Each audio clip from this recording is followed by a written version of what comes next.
I thought your analysis of this book was spot on. You've called Harry despicable for trying to trash the royal family's reputation and dragging them below even what the Kardashians would get up to. So from an American perspective, do you think he has succeeded in damaging the monarchy, or is the biggest damage actually to the brand of himself and Meghan?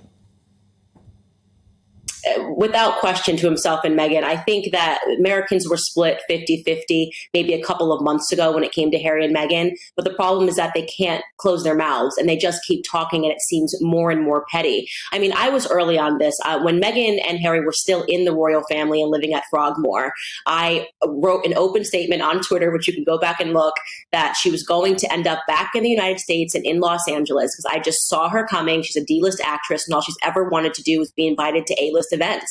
And she's been a social climber from the beginning. She married somebody the first time to socially climb. And for her, Harry was just an entry ticket into all of those circles. Unfortunately, she found someone. She's not very intelligent. She's not very talented. Nobody in America was watching Suits. She was an actress that was living in Canada. And fortunately for her, and credit to her, she found someone that is dumber than her. And that's the truth, is that Harry's just not a very smart person. And if there's one thing that this book definitely is not, it's a good advertisement for Eton, right? I mean, if I'm thinking about whether or not I want to send my son Eton, I'm telling you, I'm thinking now, did this guy graduate? He begins his book with a quote he says is from brainyquote.com. And then he says he found out that it was from William Faulkner and thought to himself, who the F is William Faulkner? He put this in his book.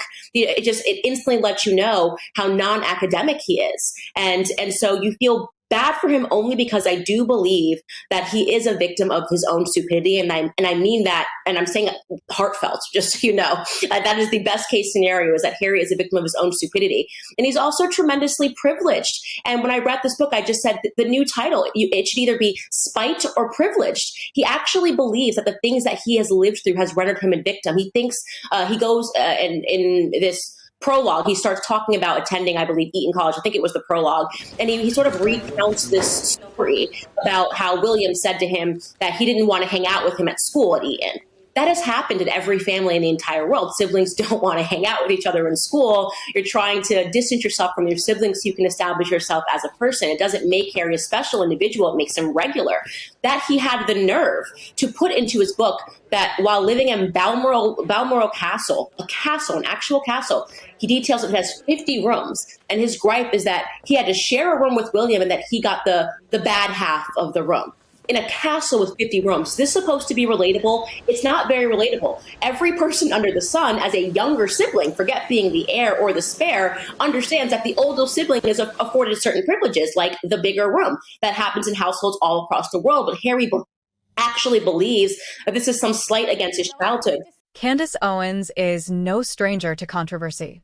She's a political firebrand, media personality, and unapologetic truth teller to some, while others call her divisive and cruel. But love her or hate her, Owens has a platform, and when she speaks, people listen. So when she turned her attention to Prince Harry, her critique wasn't just opinion. It became a headline. And that headline? A brutal claim. Harry isn't a victim of the institution. He's a victim of himself. For years, Harry has positioned himself as someone who is emotionally stifled by royal life, suffocated by the press, and unsupported after his mother's death. There's truth in that. No one doubts his pain. But Candace Owens flips the narrative. She says Harry weaponized his trauma, not for healing, but for media attention, book deals, and sympathy. She argues that Harry's public fallout with the monarchy is a mess of his own making, not a rescue mission from oppression. Let's take a look at the timeline that Owens and many others point to when criticizing Harry. A leaving royal duties abruptly. A launching public attacks in the Oprah interview. Accusing unnamed royals of racism. LA, it was always her plan to get back into LA. It's why she called Tyler Perry a perfect stranger and boo-hooed on the phone and called and told him everything, even though she had never spoken to him prior, because she wanted to get back into LA, and Tyler Perry is a billionaire. It's very easy to understand Meghan and what her desires are. But what I will say is that even for Americans, turning your back against the family is a step too far. You can maybe do that once and claim racism, and you had everybody believing that this must be it, and the father analog of Black Lives Matter and George Floyd when everyone was going crazy. But now there's more of a sober analysis on what's taken place. It seems too petty. It's gone too far. Not even the Kardashians. That is perhaps the example of the most crass family that we have in America. They put everything on display. But I would tell you one thing about the Kardashian sisters: they are loyal to one another. Yes. That is the reason why people like them, right? They don't ever sell each other down the river, and they're a very close knit, tight family, and people enjoy that. What Harry is doing, and that any wife would stand by and allow her husband to do this. I mean, there are some parallels. My husband and I, obviously, he's English. We fell in love at the same time. I'm an American girl that came from nothing. My husband's family has a bit more than me. My husband's father is in the House of Lords. And it was, to understand the English culture, how did we end up on opposite sides of it? Why do I not think the UK is a racist country? Why do I think that the royal family is this wonderful traditional thing that's existed for a long time that has united the UK? And nobody even knew that Meghan Markle was Black until she wanted to tell us this. She never said she was Black throughout her entire career, never spoke about her Blackness. Publishing Spare and exposing deeply private family matters. Multiple lawsuits with the UK press, some valid, some petty. Owens says these aren't the moves of a mature man. They're the actions of someone who's lost touch with consequence, protected only by wealth, not wisdom. And what's the result? A prince with no country, no credibility, and no peace. Candace Owens doesn't buy the brave outsider image. She sees someone who could have modernized royalty from within, but instead chose to burn bridges for attention. And in doing so, Harry not only alienated his family, he alienated millions of supporters who once saw him as the people's prince. Now, instead of leading with integrity, Owens argues, Harry leads with grievance. And he's surrounded by PR, not principle. Naturally, Meghan Markle comes into the picture. Critics, like Owens, suggest Harry is not the leader of his own life anymore. Describes Kate as the sister he never had. Well, funny way to treat your sister. You mentioned Meghan's, shall we say, changing views on race. You have actually said in all of Spare and all of the characters spoken about in Spare, the people spoken about in Spare, you believe Meghan Markle is the most racist person in the book. What do you mean by that? What I mean by that is that if you go back and you look throughout Meghan Markle's entire career, she never wanted people to know that she was Black. She never wore that on her sleeve. She never spoke about her Blackness. If we had looked at her, I maybe would have assumed that she was Hispanic. No one would have ever guessed that she was Black. It was never relevant to where she wanted to be in her career. And the first time that you find that Meghan mentions her Blackness is when she wants to get out of the royal family. Even at the wedding, the only Black people she had were billionaires that she wanted to be on their shows. She had Oprah and she had Gayle King and she had her mother, who is partially Black. But Meghan Markle didn't have any of her Black family members at her wedding. This is a woman that was escaping her Blackness throughout her entire life until she realized that it could be used to her advantage. And I find that to be despicably racist.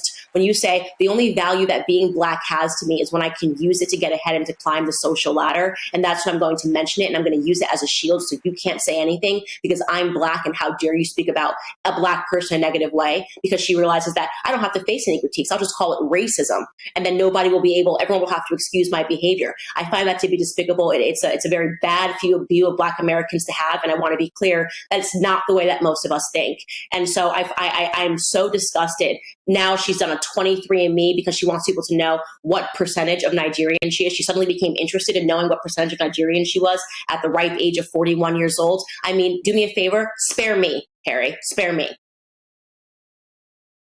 What's interesting, though, reading the book, you can just tell how manipulated and sucked in he is by his wife. I mean, Candace, he still believes that Meghan had no idea who he was. He says multiple times in the book, she's never Googled me. She's never Googled my family. She has him wrapped around her little finger. And that's not to say that Harry shouldn't take the blame. I've always said right from the start, I think they are both to blame for their actions.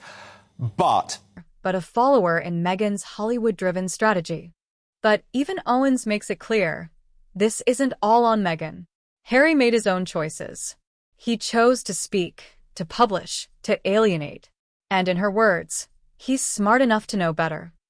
That's why she calls it his own stupidity. Not Meghan's fault. His. The sentiment is changing. Once hailed as a symbol of breaking tradition and mental health advocacy, Harry is now seen by many as a serial complainer, a privileged man playing the perpetual victim. Public sympathy is fading. Polls in the UK show declining support. Even in the US, Netflix fatigue and failed deals are taking a toll. Owens tapped into a feeling many share but few say aloud. Harry's not a hero, he's a case study in self-sabotage. Candace Owens has sparked outrage and agreement in equal measure. He is manipulated by her, is he not? Absolutely. And what's so funny about that is Meghan is a trained actress. What she does is that she studies people. She's not a good actress, but she is a trained one, right? She's been doing it her entire life. And there is no doubt that she studied Princess Diana. She studied her mannerisms towards Harry when he was a boy and the way that she grabs her face. And this is the psychopathic elements of what she does, putting a pregnancy test next to Princess Diana's hair, saying that she put her hands on the grave to have a conversation with her, bursting into tears. Oh. And she has convinced, there's a thing called in psychology called the Freudian transfer. She has convinced Harry that she is Princess Diana, except this time he has an opportunity to save her. That is the truth. And it's worked, right? So she's done this convincing performance for Harry that I don't know how I ended here. I just love you. And I'm just like your mom. And the one chance that you had to save your mom again, when he recounts that tale and the things that she said, she threatened homicide on her unborn child and suicide on herself. And then she convinced Harry that it was his idea to leave the UK. No, of course, if you threatened to commit suicide and homicide against my child, you basically said to Harry, you need to do something radical or I'm going to take my life. And that something radical was to leave the UK and to leave the royal family. And yet he believes that this was his own idea and not that these ideas were manipulated and planted into his head by Meghan. As I said, he just isn't very bright. He actually believes everything that she says to him. And unfortunately, I don't see how he can get out of it because he's got no one around him. It's a perfect example when you learn about abusive relationships, isolating someone entirely from their friends and their family, making them believe that their friends and their family are the enemies. I mean, these are classic signs of an abusive relationship. She has accomplished all of them. Getting him to speak loudly, speak out against his family. I mean, what late stage of victimhood is he in right now? So he is. I'm angry at Harry for what he's done to his family. There is a part of me that does see him as a true victim in a very dangerous relationship. But she's forced us to ask, is Prince Harry a tragic figure or just a reckless one? Has he been failed by the system or has he failed himself? What do you think? Is Candace Owens right to call Harry a victim of his own stupidity? Or is this another unfair media attack on someone who walked away from toxicity? Drop your thoughts below. Like, subscribe, and hit that bell. We've got more unfiltered royal commentary coming your way.